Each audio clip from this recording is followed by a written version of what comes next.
Hello friends, from 1 अप्रैल 2026 से income tax act जो पहले 1961 था उसे रिप्लेस करके new income tax act applicable हो जाएगा फ्रॉम 1 अप्रैल 2026 से।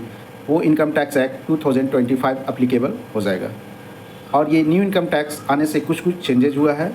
फर्स्ट है इंट्रोडक्शन ऑफ टैक्स ईयर का इंट्रोडक्शन हुआ है। पहले कंसेप्ट था प्रीवियस एंड फाइनेंशियल ईयर का। प्रीवियस ईयर और असेसमेंट ईयर का कंसेप्ट था, उसे रिप्लेस करके एक सिंपल टैक्स ईयर है और ये टैक्स ईयर पे आपका इनकम टैक्स का कैलकुलेशन होगा। नेक्स्ट है टीसीएस लेकर के। टीसीएस में अगर जो आप एल्कोहलिक लिकर, सिर्फ स्क्रैप या मिनरल का टीसीएस कलेक्ट करते थे जो 1%, वो इंक्रीज़ करके अब 2% हो गया है। नेक्स्ट है अगर जो फॉरेन रेमिटेंस मेडिकल या एजुकेशन के लिए आप करते थे, उस पर पहले टीसीएस हम लोग कलेक्ट करते थे 5%, उसे रिड्यूस करके अब 2% टीसीएस कलेक्ट करना है। नेक्स्ट है security transaction tax. Security transaction tax जो फ्यूचर एंड ऑप्शन था, उस केस में पहले जो था वो 0.2% से लगता था, अब उसे इंक्रीज करके 0.5% कर दिया गया है। नेक्स्ट है रिवाइज रिटर्न। रिवाइज रिटर्न का जो डेट था 31 दिसंबर तक, उसे एक्सटेंड करके 31 मार्च तक कर दिया गया है।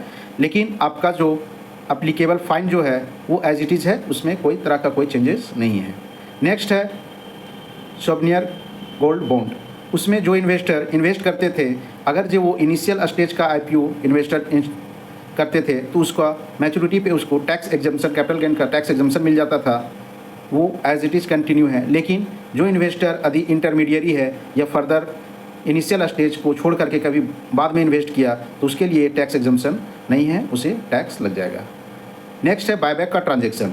बायबैक का टैक्सेशन में था कि अगर जो आप बायबैक का टैक्सेशन हो रहा है और अगर जो बायबैक का टैक्सेशन करते समय पहले डिम डिविडेंड उसको ट्रीट करके एज पर स्लैब रेट उसका टैक्सेशन कर देते थे, अब इसे रिप्लेस करके अब वो कंसेप्ट डिम डिविडेंड हट गया। अब उसके जगह पे बायबैक का taxation as a capital gain होगा। और अगर जो इंडिविजुअल प्रमोटर्स का केस है तो उस केस में आपको 30% से टैक्सेशन लगेगा। In case of company promoters है तो आपको 22% से आपको टैक्स लग जाएगा। नेक्स्ट है टीडीएस। अगर जे बायर प्रॉपर्टी बाय कर रहा है एनआरआई से तो टीडीएस काटना रहता था 1% अंडर सेक्शन 194IA। ये टीडीएस काटने के लिए पहले बायर को 10 लेना रहता था, अब ये 10 की जगह पर रिप्लेस हो गया। अब बायर पैन बेस्ड चालान क्रिएट करके इसका पेमेंट कर सकता है, टीडीएस डिडक्ट कर सकता है। नेक्स्ट है इंटरेस्ट का डिडक्शन। जो पहले डिविडेंड पे अलाउ था उसे अब हटा दिया गया है। अब डिविडेंड का इनकम पे किसी तरह का इंटरेस्ट का कोई डिडक्शन का बेनिफिट नहीं मिलेगा। अब उस पर बिना इंटरेस्ट डिडक्शन लिए आप उसका टैक्स पे कर सकते हैं या टैक्सेशन होगा। नेक्स्ट है ऑडिट रिपोर्ट। पहले क्या था कि ऑडिट रिपोर्ट अगर जो आप लोग डिले ऑडिट रिपोर्ट सबमिट होता था तो उस पर 0.5% या फिर 1.5 लाख रुपया अप टू 1.5 लाख तक का पेनल्टी लगता था, उसे अब रिप्लेस करके स्ट्रिक्ट हो गया है। अब अगर जो ऑडिट रिपोर्ट का डिले 1 मंथ से होता है, 1 मंथ तक का होता है, तो उसमें 75,000 का आपको फाइन पे करना पड़ेगा। अगर जो 1 मंथ से बियॉन्ड होता है तो उस केस में आपको 1,50,000 का फाइन देना पड़ेगा। नेक्स्ट है आपका